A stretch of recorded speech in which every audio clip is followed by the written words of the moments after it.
महाराष्ट्र में मुसलमानों को रिजर्वेशन की मांग चूंकि अब सियासी गलियारों में भी पहुंच गई है, ऐसे में मुस्लिम कारपोरेटरों का नायब वजीर आला अजीत पवार से मिलना अहम संग-मील माना जा रहा है। कारपोरेटर अर्शिया कौसर ने एमसीएन उर्दू न्यूज से बात करते हुए अजीत पवार से मुस्लिम कारपोरेटरों की मुलाकात और बातचीत को वाज़ेह किया और अजीत पवार का शुक्रिया भी अदा किया कि इन्होंने मुस्लिम रिजर्वेशन पर मुस्बत रद्द-ए-अमल दिया। वार्ड नंबर 12 की कारपोरेटर अर्शिया कौसर ने उम्मीद जाहिर की कि मुसलमानों की तालीमी पसमानदगी को खत्म करने के लिए कांग्रेस और राष्ट्रवादी पार्टी की हुकूमत जल्द ही रिजर्वेशन को मंजूरी दे देगी।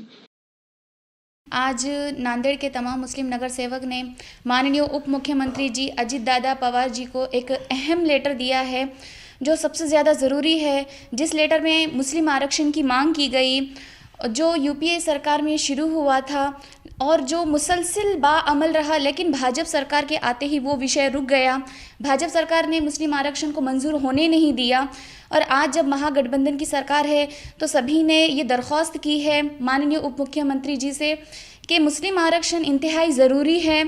और इसी वजह से जो है ये विषय दोबारा अमल में आ रहा है। तो इस बात की बहुत खुशी है और हमने उप मुख्यमंत्री जी से ये सारी बातें सामने रखी हैं कि जो मुस्लिम समाज है, जो गरीब तबका है, उसके तमाम हालात को हमने वाज़े तौर पर किया है कि जिस तरह जो सोशली हो, इकोनॉमिकली हो या एजुकेशन में जो कमतर हालात है, इसको पूरी तरह से हमने बयान किया है। और इन तमाम बातों को